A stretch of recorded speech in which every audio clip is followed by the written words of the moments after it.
नमस्कार, आप देख रहे हैं बस्ती टाइम 24 न्यूज और मैं हूं आपके साथ ज्योति पांडे, जहां हम आपको दिखाएंगे बड़ी और महत्वपूर्ण खबरें।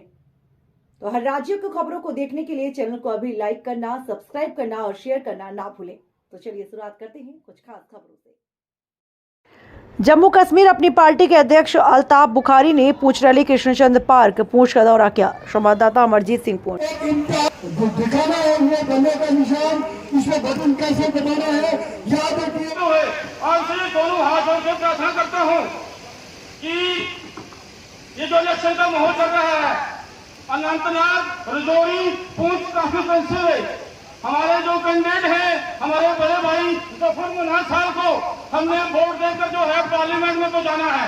ये पार्लियामेंट में वोट मोदी जी के खाते में डालेंगे और सरकार हमारी बनेगी और हमारे लोगों का जितना भी दुख दर्द है जफर मनाज साहब जाकर वहां पर बात करेंगे।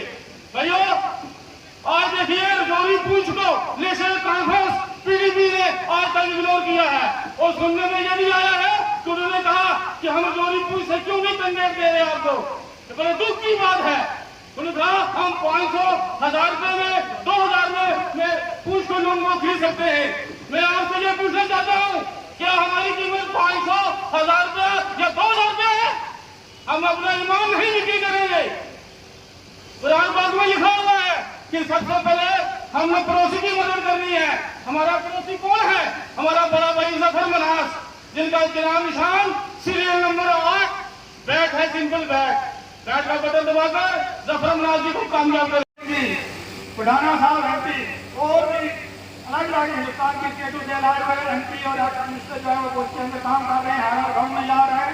मैं आपको आश्वासन देता हूँ, अगर आप जफर मनाज साहब को यहाँ से एमपी बनाकर भेजोगे तो मैं अल्ताफ बुखारी साहब को बीजेपी हाईकमान की तरफ से जो उन्होंने मुझे निर्देश भेजा है, आप सब लोग यहाँ के कुछ के जोड़ी हुए न बना के जफर मनाज साहब को एमपी बनाएंगे। बीजेपी हाईकमान इनको मंत्री बना के दिल्ली से भेजेगी। ये आश्वासन हम बीजेपी हाईकमान की तरफ से आपको देते हैं। साथियों में बराबर चलो, अल्ताफ बुखारी साहब एक नाम नहीं है, एक तारीख नहीं है, एक तारीख है। एक तारीख लेकर चले हैं और जम्मू कश्मीर के लोगों की बेहतरी की बात करते हैं। आपको मैं बताता चलूं, यहाँ पर 370 की बात करने वाले लोग एनसी और पीडीपी हमेशा ये चलाते थे 370, लेकिन 2019 के बाद यहाँ पर एक आर्डर निकला हाईकोर्ट की रिक्रूटमेंट का। उसमें यह लिखा था, आपको मैं बताता चलूं कि जब यूटी बनती है कोई जगह तो यूटी में आप हिंदुस्तान में अप्लाई कर सकते हो, कहीं भी किसी भी यूटी के अंदर हिंदुस्तान के किसी कोने में अप्लाई कर सकते हो। उस वक्त जब यूटी का स्टेटस मिला तो जम्मू कश्मीर में जो है हिंदुस्तान का कोई भी बंदा जो है नौजवान पढ़ा लिखा अप्लाई कर सकता था। लेकिन बुखारी साहब पहले आदमी थे, ये यहाँ से उसी रात को दिल्ली चले गए और वहां से जाकर इन्होंने 60 का रिसाइन कराया और उन्होंने दिया। मैंने उतने देर में 20 मिनट डाला और जो आप फांसी का फंदा आज देख रहे हैं, काफी सारे उस वक्त के वजीरों के गले में वो उसी आर्डर की वजह से, क्यों उन्होंने अपने रिश्तेदारों में, अपने हवारियों में, मवारियों में ठेके बांटे थे। जब आज मैं आप लोगों से यहाँ खिताब कर रहा हूं, मैं देख रहा हूं मेरे सामने पुंछ के सरदार भाई भी आए। मुझे ये मालूम है उनकी दिक्कतें क्या है। ये बात नहीं है कि उनकी दिक्कतें नहीं है, लेकिन हम एक हैं। आज अगर मैं अलग अलग कहूं कि मैं उनके मसले भी जानता हूं, इनके मसले भी जानता हूं, शायद वो गलत होगा कहना, लेकिन ये जरूर है कि हम लोग नामुकम्मल हैं एक दूसरे के बिना। हम सभी लोग, चाहे हिंदू हो, मुसलमान हो, सिख हो, हम सब जम्मू कश्मीर के वासी हैं और हम सबको मिलके अपनी इस रियासत को भी वापस लाना है और हमें अपने जमहूरी हुकूक को भी वापस लाना है। जवानों की भी याद है जो नौजवान जेलों में, इंशाअल्लाह उनको भी मौका दिया जाएगा एक बार फिर नॉर्मल जिंदगी बसर करने का। ऐसा नहीं है कि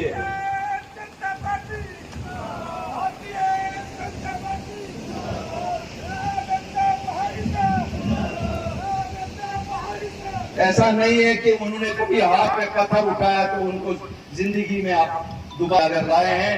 नेशनल कॉन्फ्रेंस ऑफ पीडीपी ने लाए, आज भी वो कोशिश कर रहे हैं। एक शरीफ आदमी को उन्होंने सामने करके ये बोल दिया कि पीर साहब आगे चलो।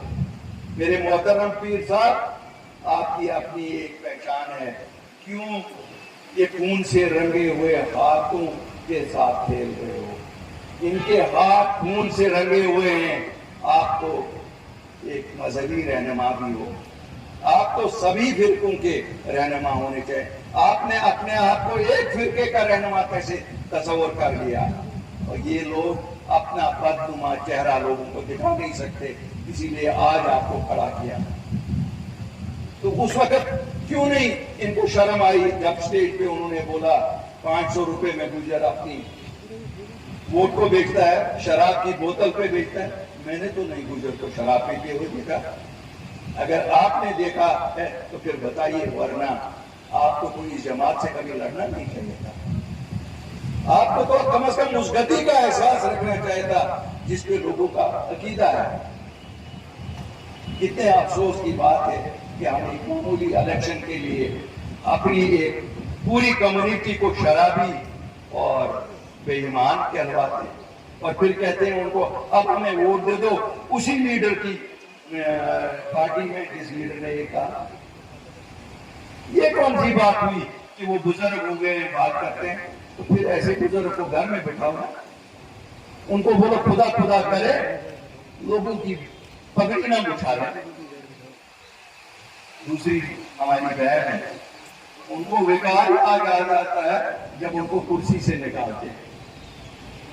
अब हम तो दरखास्त ही कर सकते हैं साहब, इनको पट्टे पे लिख के दे दो दोनों खानदानों को कि जब तक जिंदा है यही लोग कुर्सी पे, इनको वो वजीफा दे दो। क्योंकि कहते हैं कि जब आदर शाह जफर को यहाँ हिंदुस्तान से बर्मा भेजा गया, वजीफा फिर भी कुछ दिया अंग्रेजों ने। इसी तरह मैं कहता हूँ अब ये इक़्तिदार के लायक रहे नहीं, क्यों इन्होंने लोगों का खून चूसा 72 साल। इनको वजीफा कुछ दे दो वजीर अजम साहब, ये इनका विकार बहाल हो जाएगा। इनका वकार खाली उसी से बाहर, उसकी पूरी उम्र गुजर जाएगी। झंडे इतने हैं कि गिनती नहीं कर पाएगी, इतने मुल्क के झंडे हर जगह लहराए हैं और लहराएंगे। ये हमारा मुल्क है, हम इसके वफादार लोग हैं।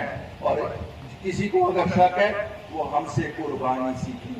हम लोग सीने पे गोली लेते हैं जो पार से आती है, हमारे लोग शहीद हो जाते हैं, हमारे लोग कुर्बानी देते हैं, चाहे वो पुंछ का है, राजौरी का है, उड़ी का है, नौशहरा का है, आरसपोरा का है, केरल का है, गुरेज का है। हमें क्या बताएगा कोई कुर्बानी किसे कहते हैं? मुझे कोई बंबई में बैठ के ये नहीं कह सकता है।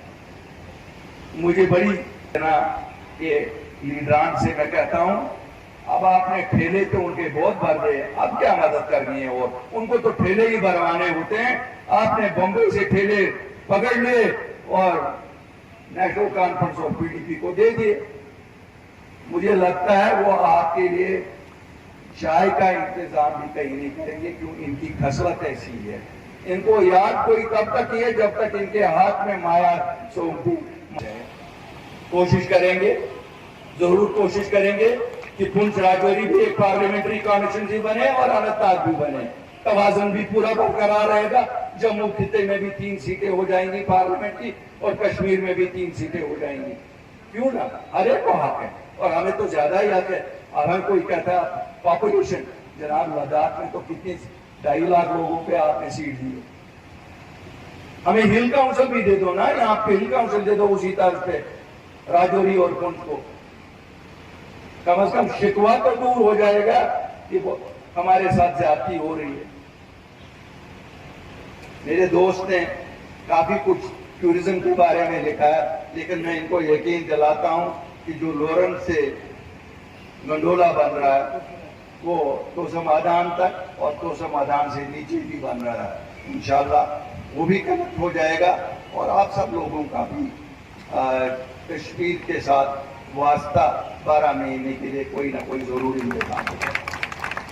आज जब मैं यहाँ बात करता हूँ, ये एक तवारीखी मौका है। मैं आपको बताता हूँ, इस स्टेज पे मेरे साथी यहाँ आए हैं भारतीय जनता पार्टी के, मैं इनका बहुत शुक्रगुजार हूँ, बहुत आभारी हूँ। देखिए,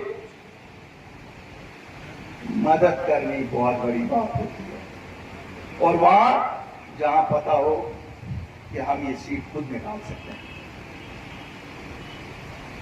मैं होम मिनिस्टर साहब का और इस क़यादत का शुक्रिया पुंछ के वासियों से आज अपील करना चाहता हूं आपके माध्यम से कि 25 तारीख का जो तारीखी इलेक्शन हो रहा है उसमें जफर इकबाल मनास जिनका चुनाव निशान बैट है उनको उनके बटन पे बटन दबा के कामयाब करें।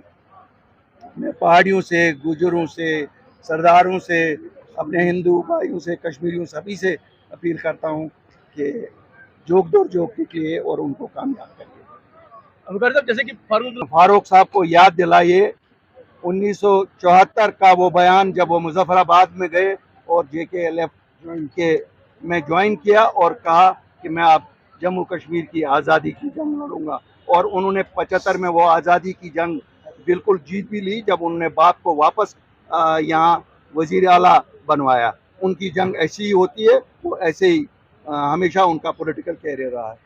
लाने वाले वही थे, उन्होंने JKLF ज्वाइन की थी।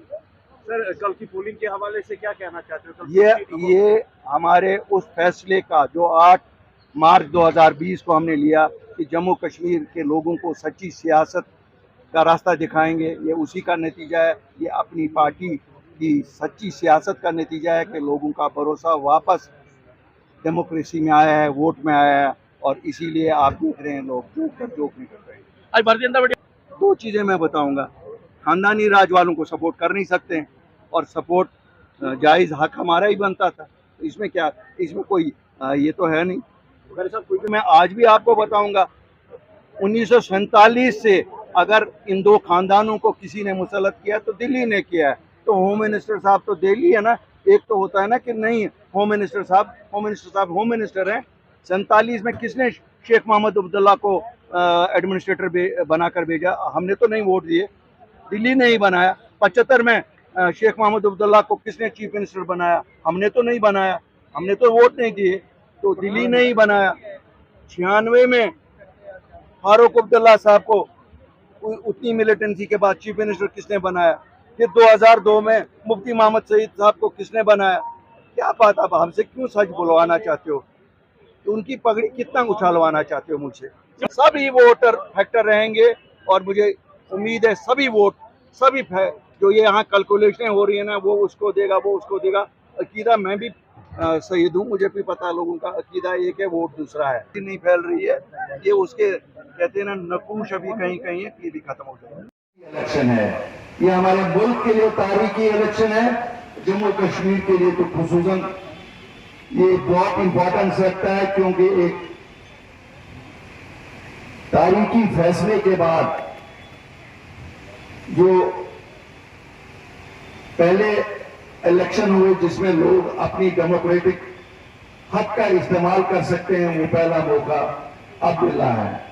डिलिमिटेशन के बाद हमने देखा है ये कॉन्स्टिट्यूएंसी 2 हिस्सों में बढ़ गई। आप पहले जम्मू कॉन्स्टिट्यूएंसी का हिस्सा थे, आज आप अनंतनाग, पुंछ, राजौरी कॉन्स्टिट्यूएंसी का हिस्सा है। मुझे मालूम है इसमें तकालीफ काफी हैं लोगों को, लेकिन एक चीज बताऊंगा, शायद ऊपर वाले ने यही करना था कि ये इतिहाद की जो कड़ी बनेगी, वो जो असल कड़ी इतिहाद की जम्मू और श्रीनगर कश्मीर के दरमियान बनेगी, वो राजौरी और पुंछ के होते हुए अनंतनाग में पहुंचेगी। तो आप लोग एक तवारीख लिखने जा रहे हो, ये एक मामूली इलेक्शन नहीं है। इस इलेक्शन को उस नजर से देखिए, ये इलेक्शन वो इलेक्शन है एवरेज के साथ जम्मू कश्मीर का वाद में यकीन नहीं रखते। हमने आपको दिखाया हम जमहूरियत के आलम बरदार हैं, और अगर हम निकले हैं तो हम इसलिए निकले हैं कि इस जमहूरियत ने हमें जो ताकत दी है हम उसे वो हासिल करना चाहते हैं। हम इसकी बदौलत अपने लोगों को वो इज्जत और वकार बहाल करना चाहते हैं जिसके वो हकदार हैं। आपको शायद 2 कदम ज्यादा आगे आना पड़ेगा, क्यों हम लोगों के दिल बजे जख्मी हो चुके हैं।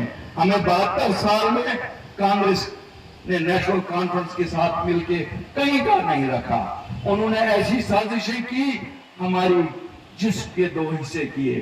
क्या ये सच नहीं है कि पुंछ के 2 हिस्से अगर हुए, एक पार एक आर, ये नेशनल कॉन्फ्रेंस ने कांग्रेस के साथ मिलकर किया। उरी के 2 हिस्से किए, इसी तरह आप देखिए नौशहरा के 2 हिस्से किए। हमारे करना पीटवाल के दो हिस्से किए। तो ये उस साजिश को बेनकाब करना है कि हम लोगों को क्यों बांटा गया, और साजिश को बेनकाब करने के लिए शायद ये वोट बहुत जरूरी है। नॉर्थ फोर और साउथ फोर, मैं कहता हूं जम्मू कश्मीर को एक स्ट्रांग वजीर आजम की जरूरत है। हमें शायद इस मुल्क में इतना स्ट्रांग वजीर आजम चाहिए जो हमारे 72 साल की गांव भर दे। हमारे गांव इतने कह रहे हैं कि अगर हम रोने पे आए शायद रोते ही रहेंगे, आंसू से एक सैलाब भर पाएगा। लेकिन हमें यकीन है कि जो हमारे साथ 72 साल जातियां हुई हैं, नरेंद्र मोदी जी और अमित शाह शायद उसका अजाला जरूर करेंगे। हमारे नौजवान इंतजार कर रहे हैं कि उनकी पकड़ दकड़ कम बंद हो जाएगी। हमारी बेटियां इंतजार कर रही हैं कि वो ग्रेजुएट पोस्ट ग्रेजुएट है, उनको हक वाले को हक कैसे मिलेगा। हम उस दिन का इंतजार कर रहे हैं जिस दिन नौकरियां यहां बिकेंगी नहीं। हम उस दिन का इंतजार कर रहे हैं जिस दिन हमारी बेसिक जमहूरियत वापस हो, हम अपने लोगों को इलेक्ट करें और उनकी सरकार यहां बने ताकि वो लोगों की खिदमत करें। वजीर आजम साहब, ब्यूरोक्रेट कितना ही अच्छा हो, ब्यूरोक्रेट है और उसका नजरिया कानून के दायरे में उतना ही होता है जितना वो देता है उसकी कुर्सी कब तक सेफ है। ये आपको मालूम है, आप अवामी नुमाइंदे हैं, लोगों के लिए काम